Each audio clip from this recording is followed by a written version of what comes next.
Di bawah sorotan lampu Stadion Tarzycki Arena Wrocław, Polandia pada 28 Mei 2025, Jadon Sancho berdiri di puncak sejarah.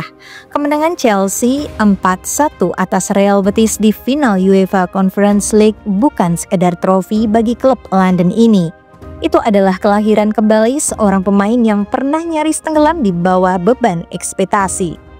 Kisah Jadon Sancho bukan hanya tentang keajaiban sepak bola, tetapi tentang ketahanan, keberanian, dan tekad untuk menulis ulang cerita yang tampaknya menuju akhir tragis.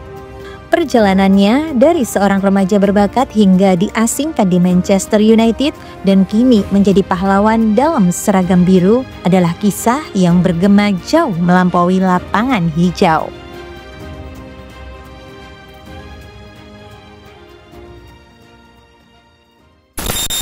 Sang prodigi yang berani bermimpi. Kisah Jadon Sancho dimulai di jalanan keras Kennington, London Selatan, tempat seorang bocah dengan bola di kakinya memimpikan kebesaran. Lahir pada 25 Maret 2000, bakat mentah Sancho sudah terlihat sejak dini. Saat remaja, ia membuat kagum di Akademi Manchester City, tempat lahirnya beberapa talenta terbaik dunia. Namun tidak seperti banyak rekan sebayanya yang mungkin puas menunggu waktu di kenyamanan raksasa Premier League. Sancho berbeda, ia gelisah, ambisius dan tak takut mengambil resiko. Di usia 17 tahun, ia membuat keputusan yang mengubah arah karirnya, menolak kontrak dengan Manchester City dan pindah ke Borussia Dortmund pada 2017. Keputusan ini mengejutkan banyak pihak, meninggalkan salah satu klub terkaya di dunia demi ketidakpastian Bundesliga adalah langkah berani. Tetapi itu adalah bukti kepercayaan Sancho pada dirinya sendiri. Pada Oktober 2017, ia debut di Bundesliga dan pada April 2018, ia memukau penggemar dengan 1 gol dan 2 assist melawan Bayer Leverkusen. Dunia mulai memperhatikan talenta pemberani ini. Tahun emas Dortmund.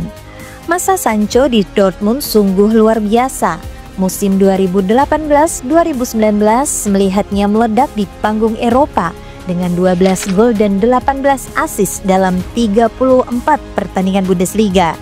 Di usia 19 tahun, ia sudah dibandingkan dengan Neymar dan Eden Hazard, pemain yang dikenal karena kelincahan dan kemampuan mengubah jalannya pertandingan seorang diri. Kemitraannya dengan Erling Haaland pada musim 2019-2020 sangat mematikan, dengan Sancho mencatatkan 17 gol dan 17 assist dalam 32 pertandingan. Ini adalah jantung serangan Dortmund, pemain yang bisa melewati bek dengan mudah, menciptakan peluang dari ketiadaan dan menyelesaikan dengan presisi. Penampilannya mengantarkannya ke tim nasional Inggris pada 2018, di mana ia segera menjadi pemain reguler.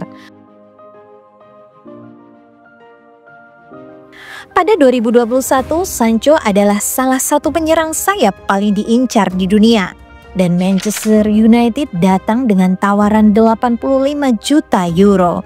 Ini seperti kepulangan ke rumah bagi bintang kelahiran London yang besar dengan mengidolakan legenda United seperti Ryan Giggs dan Cristiano Ronaldo. Namun, apa yang tampak seperti langkah impian segera berubah menjadi mimpi buruk.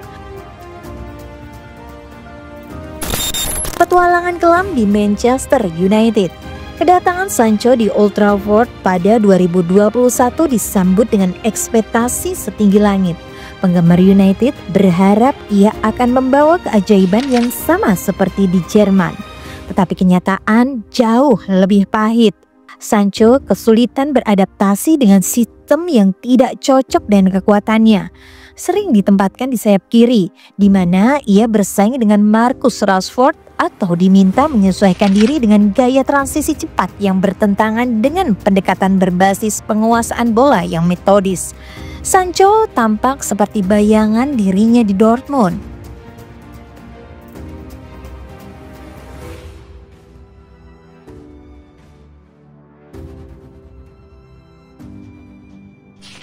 ketika Erik ten Hag mengambil alih pada 2022, ada harapan bahwa pendekatan terstruktur pelatih Belanda itu akan membuka potensi Sancho.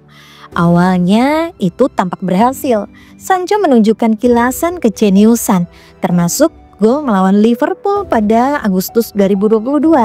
Namun hubungan mereka cepat memburuk. Pergeseran Ten Hag ke gaya yang lebih defensif dan vertikal menyisakan sedikit ruang untuk kreativitas Sancho.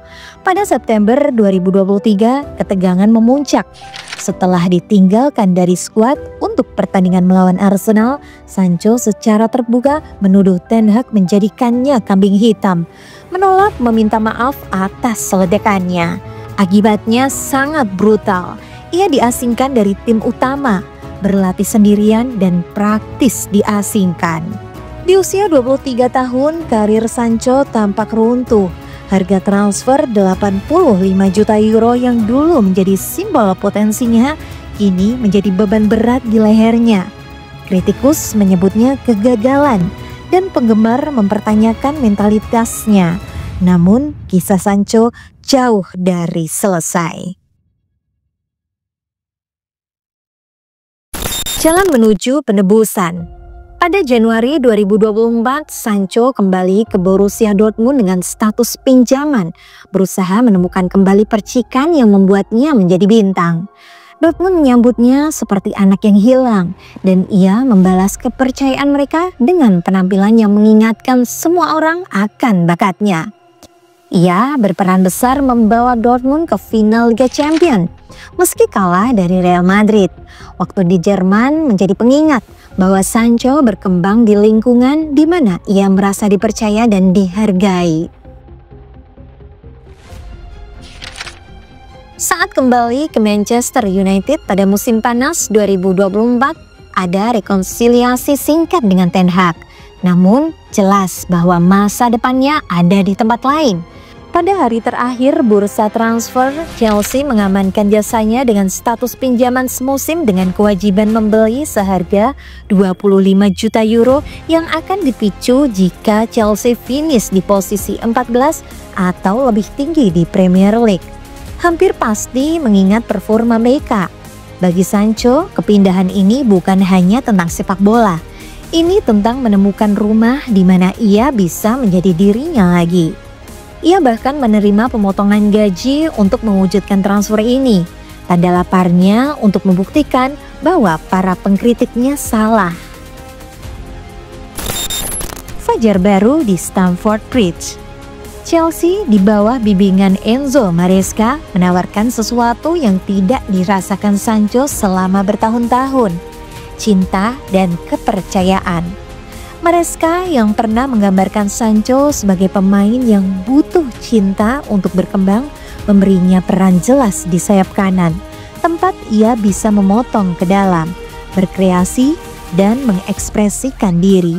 Dampaknya langsung terasa. Dalam debutnya melawan Bournemouth, Sancho memberikan assist, menyelesaikan 2 dribble sukses dan dinobatkan sebagai man of the match. Postingan di X menangkap antusiasme tersebut dengan penggemar membandingkannya dengan Eden Hazard karena kemampuannya meluncur melewati bek dan mendikte permainan. Meski mengalami penurunan di pertengahan musim, termasuk paceklik gol selama 16 pertandingan di Premier League, kontribusi Sancho di UEFA Conference League tak terbantahkan. Pada 1 Mei 2025, ia membuka skor dalam kemenangan 4-1 Chelsea atas Djurgårdens di leg pertama semifinal, menunjukkan kemampuannya bersinar di momen besar. Puncaknya datang di final melawan Real Betis. Masuk dari bangku cadangan, Sancho mencetak gol indah ke sudut atas gawang, mengamankan kemenangan 4-1 Chelsea dan mengukir namanya dalam sejarah klub.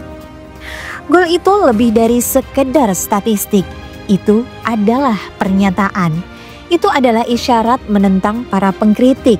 Surat cinta untuk mereka yang percaya padanya dan janji pada dirinya sendiri bahwa ia tak akan menyerah. Dalam hanya 15 pertandingan untuk Chelsea, Sancho sudah mencatatkan 6 assist, menyamai totalnya dari 83 pertandingan di United. Kewajiban pembelian 25 juta euro yang sempat jadi perdebatan kini terlihat seperti harga murah. Meski berjasa, masa depan jangka panjang Sancho di Chelsea masih belum jelas. Laporan menyebutkan bahwa klub belum membuat keputusan akhir tentang apakah akan memicu transfer permanen, dengan beberapa sumber menyebutkan mereka mungkin membayar penalti 5 juta euro untuk mengembalikannya ke United. Sementara itu, klub seperti Galatasaray dan Bayer Leverkusen mengintai tertarik pada kualitasnya yang telah terbukti di Bundesliga. Kembalinya ke Dortmund, tempat ia pertama kali bersinar, telah ditolak oleh klub Jerman itu, tetapi klub Bundesliga lain tetap berminat. Namun di tengah semua spekulasi, satu hal yang jelas, kisah Sancho adalah kisah penebusan. Perjalanannya adalah pengingat bahwa bakat saja tidak cukup. Lingkungan, kepercayaan dan ketahanan mental sama pentingnya. Kepercayaan Maresca padanya telah memungkinkan Sancho menemukan kembali kegembiraan bermain, dan penampilannya di Conference League telah menunjukkan kepada dunia bahwa ia jauh dari selesai.